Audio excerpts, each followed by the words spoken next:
What's up, collectors? Welcome back to Films by Color. As you can see, I've got a huge stack of boxes right over here, and there's even a few more back there on the chair. I went out of town for 1 week for a business trip for work, and I came back to a bunch of boxes in my P.O. box. So we're gonna open all these up. This whole stack is from one viewer, one awesome subscriber named Shawn. He has sent me things in the past through my Amazon wish list, but now that I have a P.O. box, which I partially got just for Shawn because he's been asking me, and a couple other viewers, but mainly Shawn. And all three of these boxes are full of Warner Archive Blu-rays. There was a big Warner Archive sale on moviezing.com, or I don't know exactly what the website was. I'd never used it before, but someone in one of our Monday night live streams called it out. Huge sale. I think it was like 4 for $40 or something like that, 4 for $48. Shawn went above and beyond and went crazy on this sale. He sent me some Warner Archive stuff in the past. He's kind of filled out my Warner Archive collection over there, and now he sent me some more. So we're gonna open this up. I'm gonna react to him for the first time. He did send me an email letting me know what was coming, but it's been a while. Like I said, this was sitting in my P.O. box for almost a week because I was out of town, but now I've got it.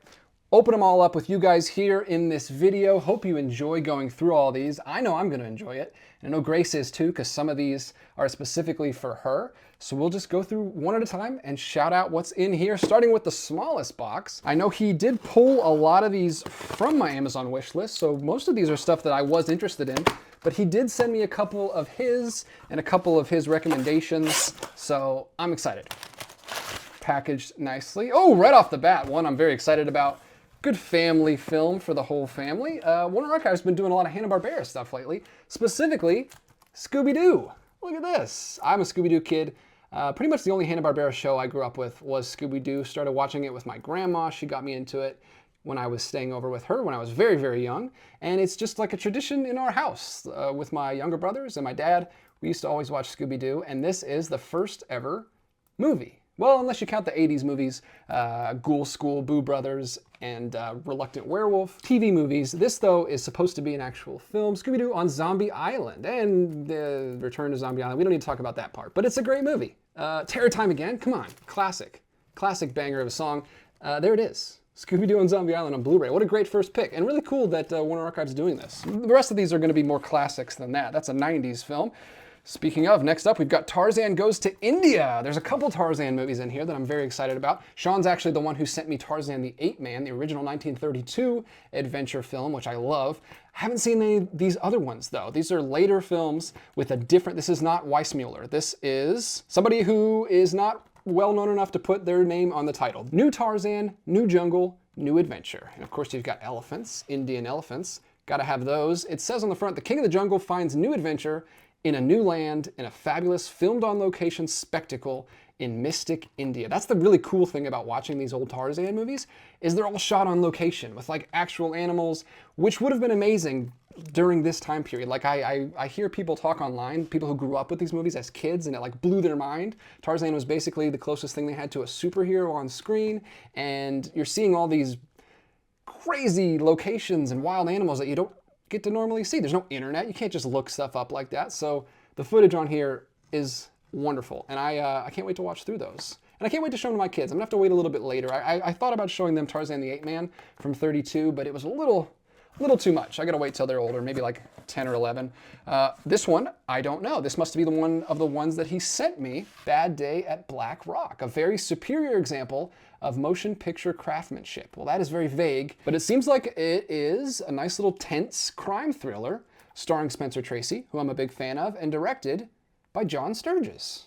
And I know that comes highly recommended from Shawn if he sent it to me, so I'll have to give that one a watch. That looks pretty cool. I love the poster. It almost looks a little noirish. I don't think it is, but it's around that time period, 1954. Looks like a little, like a drifter comes into town, played by Spencer Tracy. I should mention there's a commentary on the back by film historian Donna Poland. I should mention those because a lot of these have not a lot of special features, but some cool ones. Next up, we've got Ivanhoe. Now, this one was not in my wish list either, but it should have been because I've seen this and I love this movie. Saw this on TCM years ago, now a few years ago, right when HBO Max came out. This is wonderful, lavish Technicolor production, Knights of the Round Table kind of film, Sir Walter Scott, based on the Sir Walter Scott story. And if you love medieval times, romance, dramas, King Arthur's court kind of stuff, it's not a fantasy or mythical in any way. It's just a straight up medieval film, but it looks incredible. Look at the production design there.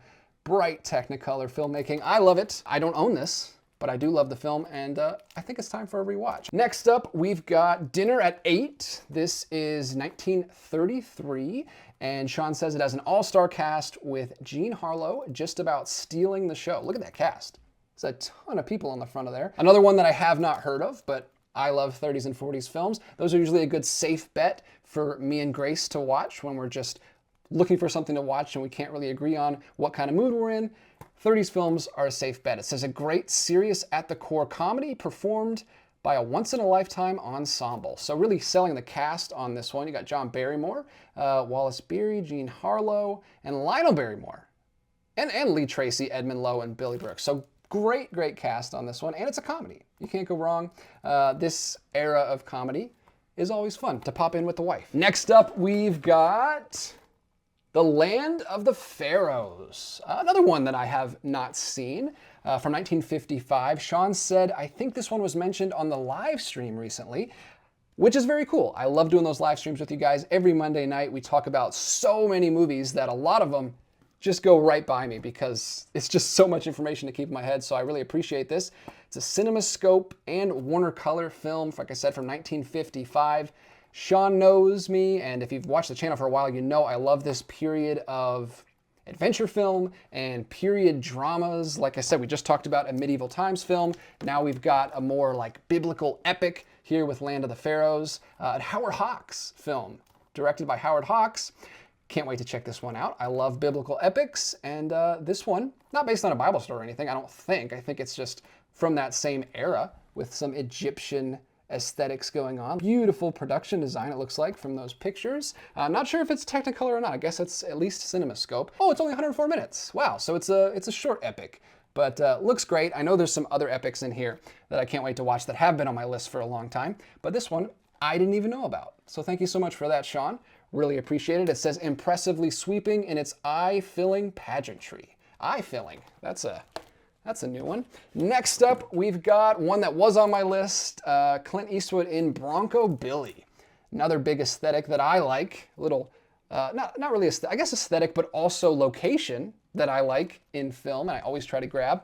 Circus films. And this is not exactly a circus, but same kind of feel, same kind of idea. Traveling tent show. But it's cowboys. It's a cowboy tent show starring Clint Eastwood, Eastwood's warmest and most memorable character. That is high praise here on the back. Look at this, a more modern film. Very different, darker looking cinematography on the back. But this looks like a lot of fun. I can't wait to watch this. I've never heard of this film. I was just scrolling through moviezing.com and this one popped up. It's got a nice little circus tent back there. You got Clint Eastwood. What's not to like? Looks great. Had not heard of it at all. Bronco Billy, though, can't wait to watch it. I think I read, or at least on the description on the site, I don't know how seriously you can take this, but it had like a quote from Clint Eastwood that this was like one of his favorite characters he's ever played. It was really playing it up. So I was sold, and I can't wait to check it out. Love the cover. Again, all these posters, these are classics from Warner Archive, so all the posters are looking great. We've got two more in this box set. Very excited for this one because Easter is coming up, and I've never seen Easter Parade. This is a Judy Garland, Fred Astaire stacked duo. It's a musical. Musical May is coming up. This is going to be the perfect bridge between Easter season and right into Musical May. I don't know if we're doing Musical May again this year or not. I haven't talked to Grace about it, but hopefully we can at least watch a few musicals. And this is absolutely, definitely going to be on the list because this is one I've been trying to watch for a few years now, and it's not streaming anywhere. It's really hard to get your hands on. I really wanted to get the Blu-ray. It's not technically a Warner Archive. The logo's not at the top, but it is from Warner Brothers, and it was included in the sale. So thank you so much, Shawn, for that one. One of MGM's brightest, cheeriest musicals. Astaire and Garland are a most engaging screen couple. The uplifting Irving Berlin score is first-rate and used to perfection. And we've got another Tarzan film, Tarzan's 3 Challenges. What year is this from? It is from 1963, so later. a much later Tarzan film. Can the ape-man triumph over Thailand's jungle perils? So he's going all over the place. He's going to India, he's going to Africa, he's going to Thailand. He gets around, that Tarzan, and this is filmed in color in exotic Thailand. That's what it says right there on the front. Again, awesome locations. I'm sure there's going to be some really interesting, cool animal scenes. Probably not treated very well in this time period, but I mean, look at this. This is the original. If you like Indiana Jones, you gotta go back and watch some Tarzan. Classic stories. I have no idea how closely they follow the Edgar Rice Burroughs novels. Probably not that closely. I've only read the first 2 Edgar Rice Burroughs novels, so this is just entertaining stuff. So I can't wait to watch Tarzan's 3 challenges and Tarzan Goes to India. That is the first box. We've made it through. Thank you so much, Shawn. We're gonna jump into this next one here. This next one is not straight from moviezing.com. This one is coming from Shawn's house. Shawn sent me this one. He kind of was talking to me over email before I had got the P.O. box. He had already made this order from MovieZing that he wanted to send to me. So this came straight from his house. And that's a good thing because means he added some stuff from his collection in here. Some stuff that he had watched once, didn't really feel like he needed to hold on to. So this is a mix of stuff from the sale and straight from Shawn's house, but it's all Warner Archive stuff, and I can't wait to dive into this. He's told me about some treasures that are in here. And here we go, right off the bat, our last Tarzan film, Tarzan's Greatest Adventure. This is one that he had in his collection, that's why it's open, and he's already seen it. Survival of the Fiercest, a driven ape-man hunts his human prey. Is this a Weissmuller? This is not a Weissmuller film. This came out a little bit later in 1959, and it stars Gordon Scott as Tarzan and a very young Sean Connery, which is very cool. He's not even on the box. They don't even sell it on Sean Connery. Tarzan's enough. So another fun adventure that I can't wait to dive into. It says Tarzan's Greatest Adventure is widely applauded as one of the best and most grown-up films in the entire film annals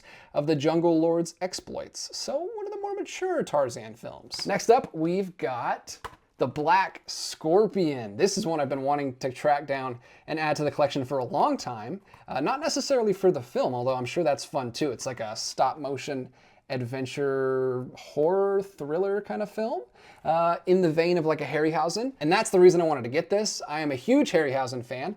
I have a complete collection of all Harryhausen's films, everything that he worked on with his stop motion magic, except for one piece. He did a little dinosaur sequence in a documentary from 1956 called The Animal World. That's the only thing. I have all of his feature films, even his shorts, his like fairy tale shorts that he made. It was the first thing he ever made that got him the bigger jobs. I even have that back there on DVD, but I don't have this little dinosaur sequence from The Animal World, 1956, and it's included as a special feature on this disc.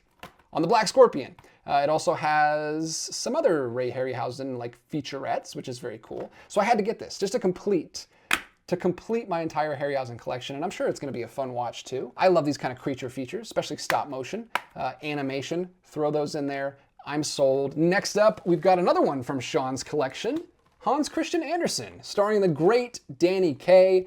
I'm a big Danny Kaye fan, but pretty much only from White Christmas, which we watch every year, me and the wife, one of our favorites. I have not seen him in any other musicals, so I'm looking forward to this. It's a Technicolor. I believe it's a musical. He plays obviously Hans Christian Andersen. I want to watch this, and I also want to watch The Court Jester, which has a lovely Paramount Presents release that's completely out of print and very expensive to get secondhand, but hopefully I can get that someday because I love Danny Kaye, and I haven't seen him in enough. So I'm looking forward to checking this out. I'm hoping for a similar movie to The Tales of the Brothers Grimm, which is also about the writers of fairy tales, and it's also a musical. Got it back there. It is a Smilebox Cinerama film. I've seen that one. I liked it quite a bit. I'm a big fairy tale fan and have not seen Hans Christian Andersen. So looking forward to this, and probably one that I can show the kids. I don't know. I'll give it a watch first, see what age group would be right for them to check it out, but it looks like a lot of fun. A tender, entirely captivating fairy tale, an entrancing motion picture of true, rare beauty. I'm actually surprised I haven't seen this one yet. Thank you so much, Shawn, for throwing it on my radar. Didn't even have it in my wish list. Huge oversight on my part. Next up in the box, we've got The Big Parade from 1925, which means it's a silent film. Another era of film that I love quite a bit. This looks like a serious silent film. It is about, it's a war film, a military film, revered, restored, a spectacle yet intimate silent movie masterpiece. I'm always down for a silent film in the collection. I've gone back to the early days for my Criterion collecting, and I'm trying to get all the silent films in the Criterion collection. Flicker Alley is another wonderful boutique label that puts out older silent films and early 30s films. So this is an MGM film. Silent era film, includes an audio commentary by historian Jeffrey Vance and director King Vidor, and a vintage short 1925 studio tour. That's really cool, including a tour from the time period. This seems like a really straightforward military drama film, 1925 film. Any silent film that's been preserved on Blu-ray, I gotta get my hands on, because I really appreciate the preservation of that era. And there's not enough of it, unfortunately. There's a lot of silent films that have been lost. So thank you so much, Shawn, for sending me those from your personal collection. Now we're getting into more sale pickups. These are actually bought from the sale. That's the reason we're doing this whole thing. And this is one that my subscribers have been telling me to check out for months now. They think I'm really gonna enjoy it. It is from the 70s, much later, 1971. It's called Summer of 42. It's a period piece, a romance between a 15-year-old kid and an older 22-year-old Dorothy, played by Jennifer O'Neill, as her husband gets called away for the war, and they have a little romance. He becomes infatuated with her. And one of the most interesting details of this one is it has a score composed by Michel Legrand, who worked with Jacques Demy a lot, pretty much all the time. One of my favorite directors. I love his scores. His scores elevate Demy's work every single time, and I can't wait to see what it does to this film. An American film, a 70s American film. Summer of 42, looking forward to it. We've got another surprise pick from Shawn, but I believe he got this because my wife loves Audrey Hepburn. This is Wait Until Dark, one that I hadn't heard of, wasn't on my radar, but we always love Audrey Hepburn in this house. Like I said, one of my wife's favorite actresses. She grew up watching Audrey Hepburn films with her grandmother, and I know she's gonna get a kick out of this one. It stars Alan Arkin too, a very young Alan Arkin. An effective shocker. The nail-biting climax is a classic. So hyping up that surprise ending right there. But yeah, this is pretty cool. It's got a few special features on here. Little thriller starring one of my wife's favorite actresses. Thanks, Shawn, for throwing that one in. Then we've got one for me. This is, like I said, love me a good circus film. The Greatest Show on Earth. I just picked up back there in the Paramount sale, and I popped it in a little bit and I watched some of it. I didn't get to finish it because it's actually very long. It's like an epic.